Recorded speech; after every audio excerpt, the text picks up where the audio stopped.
इस मंच पर आने के पहले मुझे इस जनपद की लगभग 200 करोड़ रुपए की परियोजनाओं का लोकार्पण और शिलान्यास करने का अवसर प्राप्त हुआ। हमारे सांसद जी, हमारे विधायकों ने परिश्रम से जिन योजनाओं को इस जिले में लेकर के आए, उन योजनाओं का जो पूरी हो गई उनका लोकार्पण, और जिन योजनाओं को अभी बनना है उनका शिलान्यास का कार्यक्रम भी आज यहां पर हुआ है। 200 करोड़ सामान्य पैसा नहीं होता। यद्यपि आज हम बड़े बड़े प्रोजेक्ट बना रहे हैं, बड़ी बड़ी घोषणाएं कर रहे हैं, बड़े बड़े कार्यक्रम कर रहे हैं, लेकिन विकास के लिए एक ईंटा भी अगर वह लोक कल्याण का कारक बनता है तो उसकी भी कीमत होनी चाहिए और उसका भी सम्मान होना चाहिए। और आज तो 200 करोड़ रुपए की परियोजनाओं का यहां शिलान्यास और उद्घाटन हुआ है।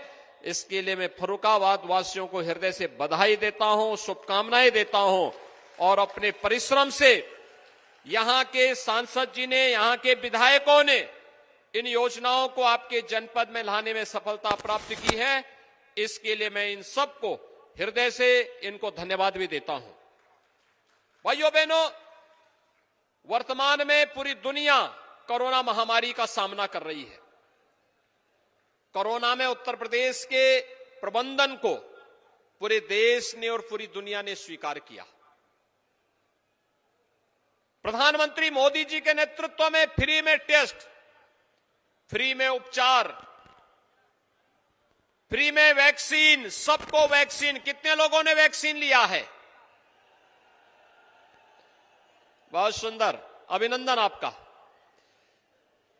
जिन लोगों ने एक डोज ली है वे दूसरा भी ले लेंगे, और जिन्होंने एक भी डोज नहीं ली है, आपके परिचित होंगे, अगल बगल कहीं होंगे, गांव में होंगे, पड़ोस में होंगे, उनको भी बोल देंगे कि कोरोना का वैक्सीन कोरोना महामारी से बचाव का सबसे बड़ा कवच है। और इसलिए भाइयों बहनों, हमें वैक्सीन भी लेना है, साथ साथ हर एक गरीब परिवार को फ्री में राशन की सुविधा भी देनी है। राशन की सुविधा कितने लोग ले रहे हैं?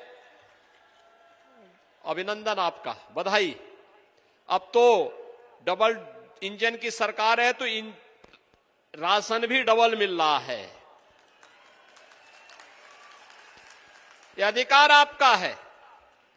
अच्छी सरकार आएगी तो अच्छी योजनाएं आएंगी, और जब बुरी सरकार आएगी भाइयों बहनों, तो यही अन्न सपा के, बसपा के या कांग्रेस के नेताओं के घर में चला जाता और उनकी तिजोरी भरती। आप देख रहे होंगे पिछले 4 दिन से कैसे दीवालों से पैसा निकल रहा है, नोट की गड्डियां निकलती जा रही हैं। ये इन लोगों ने गरीबों का जो पैसा पिछली सरकारों के समय छुपा करके रखा था, अब समझ में आया होगा कि बबुआ क्यों नोटबंदी का विरोध करता था। अब समझ में आया ना, बबुआ नोटबंदी का विरोध क्यों करता था? क्योंकि ये नोट गरीबों का पैसा और विकास का पैसा जो आपके जनपद में उपयोगी होता, लोक कल्याण का कारक बनता, उस पैसे को ये लोग हड़प गए थे, छुपा रहे थे। आज उस पैसे को हम लोग फिर से निकाल रहे हैं और फिर उसको विकास के कार्यों में लगवाएंगे। भाइयों बहनों, मुझे एक बात तो आपको बतानी है। कांग्रेस ने इस देश के अंदर सर्वाधिक समय तक शासन किया, सर्वाधिक समय तक शासन किया, लेकिन शासन किस रूप में कर रही थी? आज आपने कांग्रेस का आपने महाराष्ट्र एटीएस का एक बयान देखा होगा। उस समय कैसे भारतीय जनता पार्टी के कार्यकर्ताओं को, नेताओं को, राष्ट्रीय स्वयंसेवक संघ के नेताओं को, हिंदू नेताओं को कैसे लोग झूठे मुकदमों में फंसाने का कार्य कर रहे थे। आपने मालेगांव विस्फोट के मामले में देखा होगा। कांग्रेस की शरारत देश के खिलाफ एक अपराध है, और कांग्रेस के लोगों को इसके लिए माफी मांगनी चाहिए देश की जनता से। आतंकवादियों को प्रेरित और पोषित करने वाली ये कांग्रेस देश के साथ कैसे खिलवाड़ कर रही है, ये किसी से छुपा हुआ नहीं है। पहले जब सत्ता में थे तब उन आतंकियों को प्रेरित और प्रोत्साहित करते थे और हिंदू संगठनों पर झूठे मुकदमे दर्ज करते थे। और आज जब सत्ता के बाहर हैं तो हर उस कार्य का विरोध करते हैं जो कार्य जनता के हित के लिए हो। भाइयों बहनों, पिछले 4.5 वर्ष के अंदर हम लोगों ने प्रदेश में 43 लाख गरीबों को एक एक आवास दिया है। आपके फर्रुखाबाद में भी काफी लोगों को आवास मिले हैं। पूरे प्रदेश में 43 लाख लोगों को आवास मिला। समाजवादी पार्टी की सरकार में एक भी गरीब को आवास नहीं मिला। आवास का पैसा कहां चला गया? ये दीवालों से वही पैसा निकल रहा है।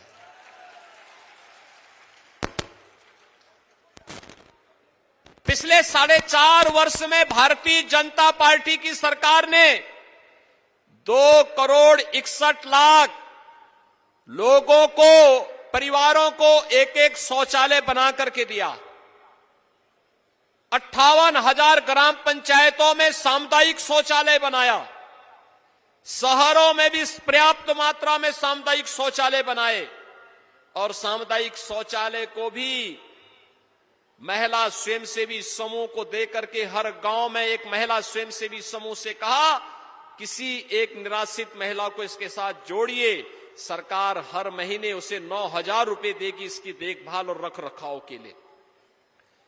लेकिन भाइयों बहनों, समाजवादी पार्टी की सरकार में गरीबों के लिए शौचालय क्यों नहीं बन पाए? क्योंकि समाजवादी पार्टी की सरकार की भावनाएं गरीबों के लिए नहीं थी, मजदूरों के लिए नहीं थी, किसानों के लिए नहीं थी और युवाओं के लिए नौकरी निकलती थी तो चाचा भी, भतीजा भी, मामा भी और महाभारत के सभी रास्ते वसूली पे निकल पड़ते थे। युवाओं को नौकरी नहीं मिलती थी, किसी भी युवा को नौकरी नहीं मिल पाती थी क्योंकि वह पैसा भी जाता था और उसके साथ साथ नौकरी से भी वंचित रह जाता था। भाइयों बहनों, हमारी सरकार ने पिछले 4.5 वर्ष के अंदर 4.5 लाख से अधिक लोगों को, नौजवानों को प्रदेश में नौकरी दी। 1,61,00,000 नौजवानों को रोजगार के साथ जोड़ा और 60 लाख लोगों को स्वतः रोजगार के साथ जोड़ने का कार्य किया।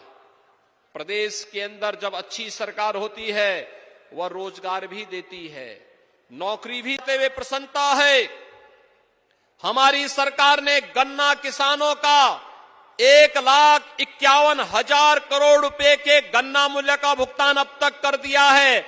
सपा बसपा सरकारों के 14 वर्ष के कार्यकाल में इतना गन्ना मूल्य का भुगतान नहीं हुआ था जितना 4.5 वर्ष के अंदर हमारी सरकार ने किया है।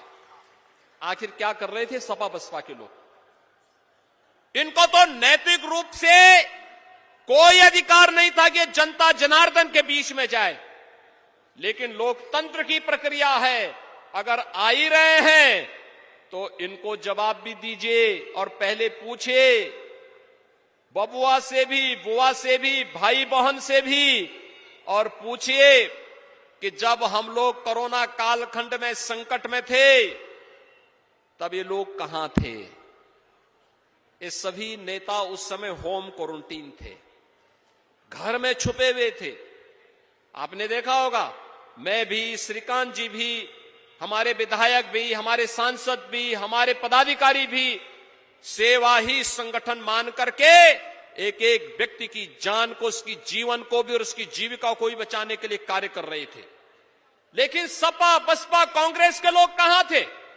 इनका कहीं भी अता पता नहीं था।